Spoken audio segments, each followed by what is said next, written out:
Just 2 years before the discovery of Dean Corll in Houston, a different serial killer shocked the world with the sheer number of lives that he took. In Northern California, over less than 4 months in 1971, this monster lured at least 25 drifters into the fields where he worked. In his position as a labor contractor, he had access to transitory men whose disappearances would not be readily noticed. The monster then hacked them to death with a machete before burying them there in the fields. A list was later discovered in his possession with 34 names on it, several of which were known victims, leading to the suspicion that the men on the list might all be people that he killed, including many that have never been discovered. Juan Corona, the Machete Maniac.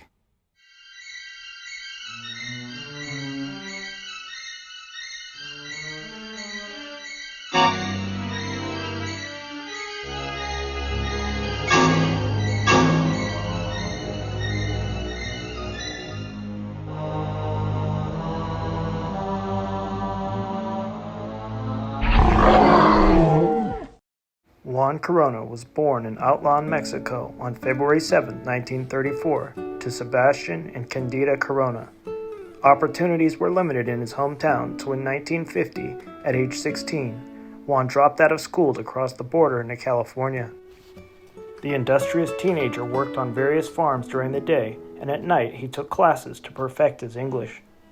In 1953, he moved to the Yuba City area to be closer to his older brother, who had moved to the U.S. in 1944.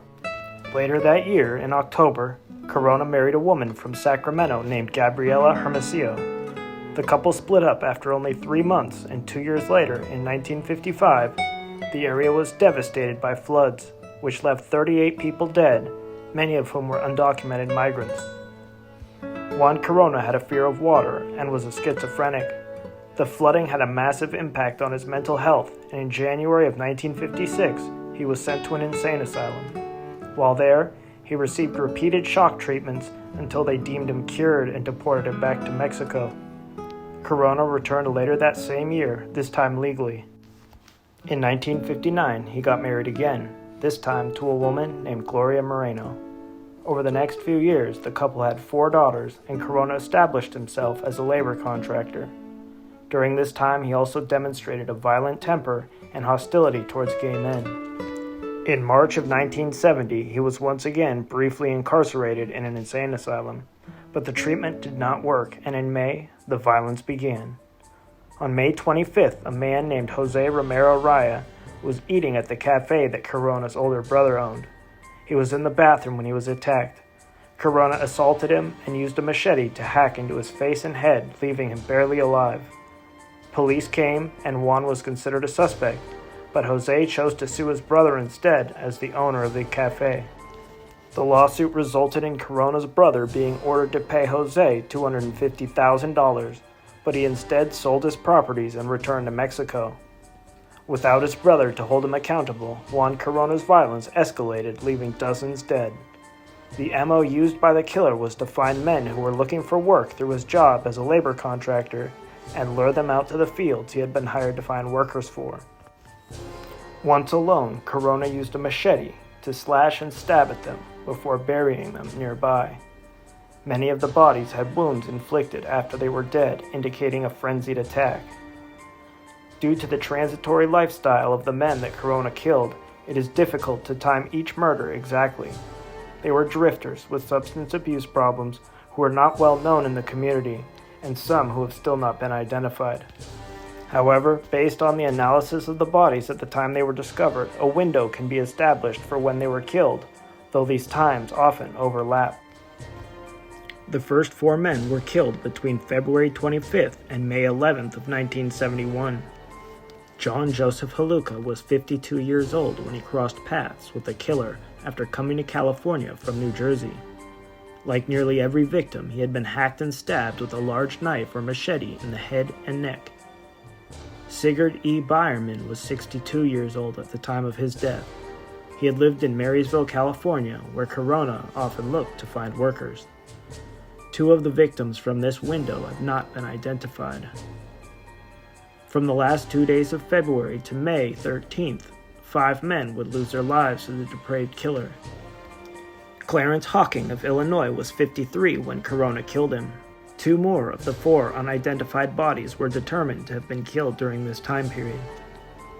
Pennsylvanian Albert Leon Hayes, nicknamed Scratchy, was 58 when he met his end.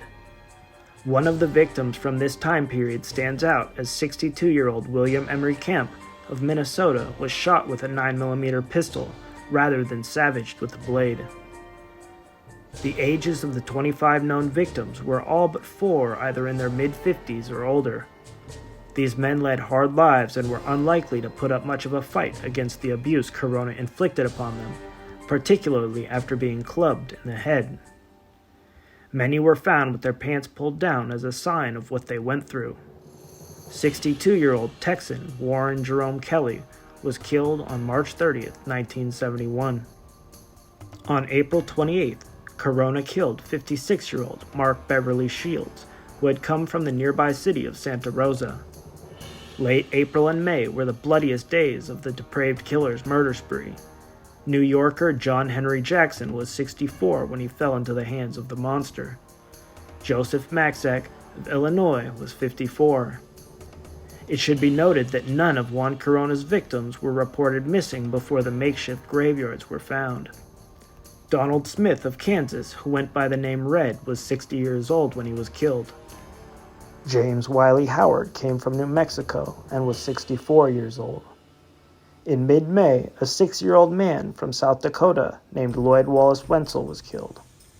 With many of the later victims, the death date is a lot more certain.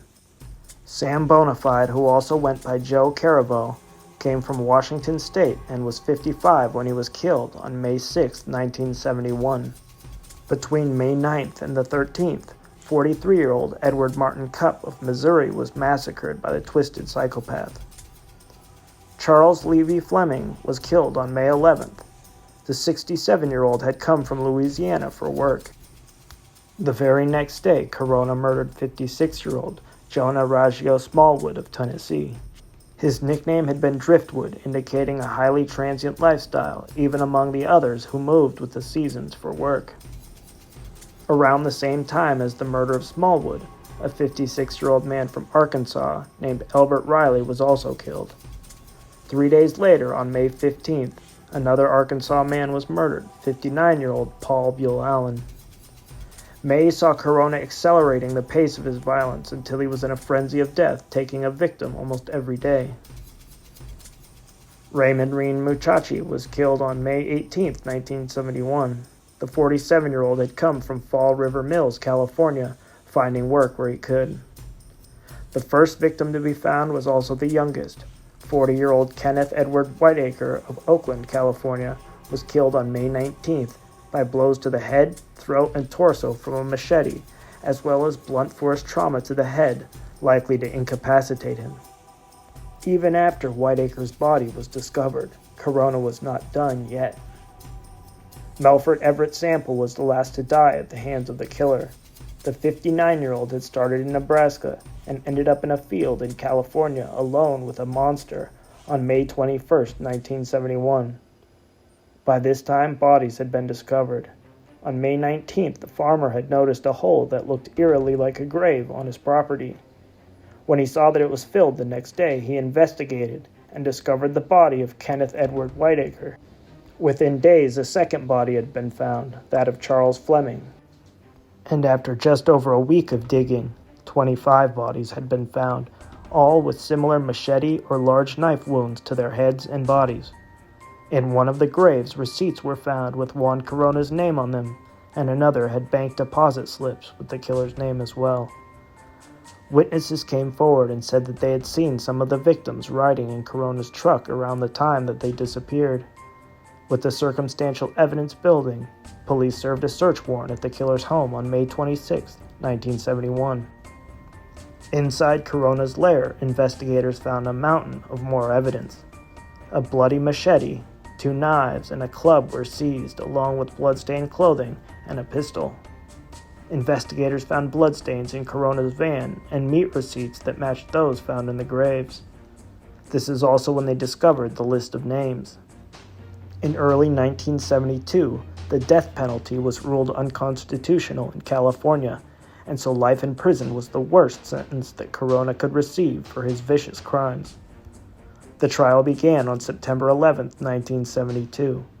Due to a change of venue, it took place in the Fairfield Court, actually right by where I work. While Corona did plead not guilty, his legal team did not call any witnesses to speak on his behalf. The evidence against him was strong, though there were some hiccups in the prosecution. A witness who had stated that he saw Corona with the victims became unsure after the defense cross-examined him. The defense also tried to put the blame on Juan's brother, who had a history of violence based on the false accusation made against him for the bathroom attack at his cafe. But these efforts were in vain, and on January 18, 1973, Juan Corona was found guilty of all 25 murders. During the time leading up to the trial, he had health issues, and so he was first incarcerated at the Vacaville Medical Facility. While at the medical prison, Corona was attacked by another inmate who stabbed him more than 30 times, supposedly because he had failed to say "excuse me" after bumping into the man. After being treated for his injuries, Corona was transferred to Soledad State Prison, now with only one functional eye. His wife divorced him in 1974, and he lost his appeals in 1982. The end of the line for the killer would be Corcoran State Prison. After transferring to Corcoran in 1992, Corona was housed in the Sensitive Needs Yard, where gang dropouts and offenders whose charges would put them at risk from other inmates are housed. In Corona's case, it was due to dementia, and after repeated failed attempts at parole, Juan Corona died on March 4, 2019.